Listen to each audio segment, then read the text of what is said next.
Magandang araw mga friend. Heto po, tara po, samahan ninyo po ako. Tayo ay magluto. Ayan, may dalawa po akong patola dito.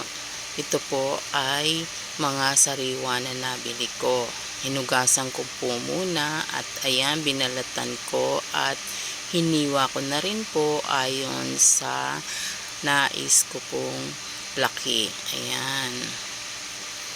Bali, hiniwa ko po sa gitna. Tapos, ayan, ginayat ko po ng katamtaman. Hindi naman po manipis at hindi naman po makapal. Meron po tayo ditong luya, sibuyas, bawang at syempre ang mapupulang kamatis. At meron din po tayong kaunting hipon. Ayan. At magpainit na po tayo ng ating kawali. Ayan, maglagay po tayo ng kaunting mantika. At igisa na po natin ang sibuyas, bawang at luya. Ayan, mababango na po sila at isinunod ko na rin po ang ating mapupulang kamatis, mga friend.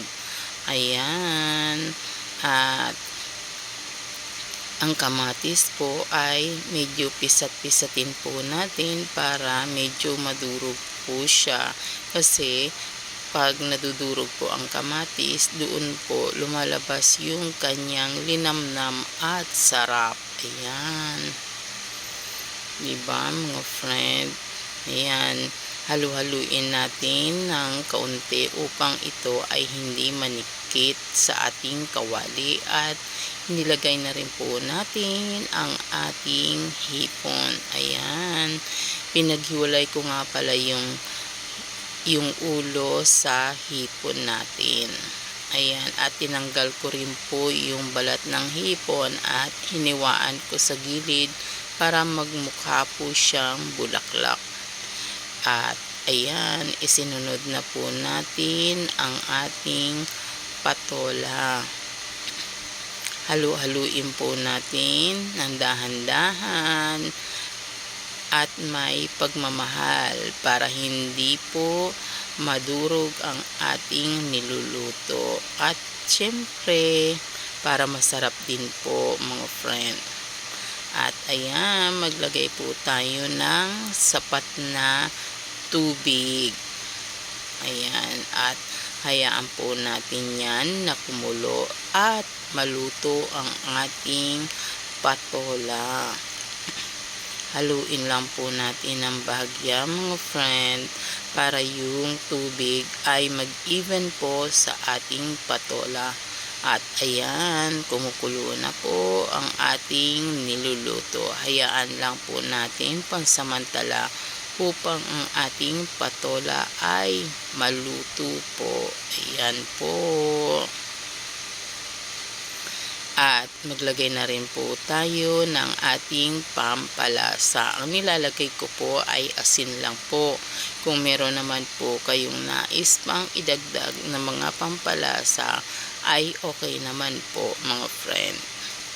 At heto nga po pala, may isang balot po ako ng miswa at ayan, inilagay ko na po ang ating miswa at haluin po natin para hindi po magdikit-dikit yung miswa.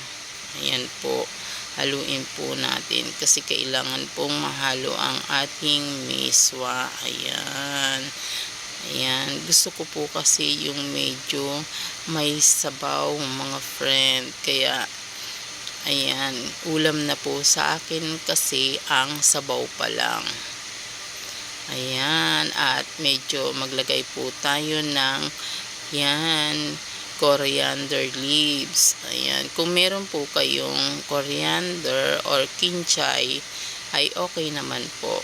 Yan ay optional lang po. Kung wala naman, ay okay lang din po mga friend. Ayan. At tikman na natin. Ayan. Ang sarap mga friend. Ayan. Ready na ang ating ulam sa araw na ito. Ayan. Tara. At Ang sarap po. Kain na po tayo mga friends. Samahan niyo po ako.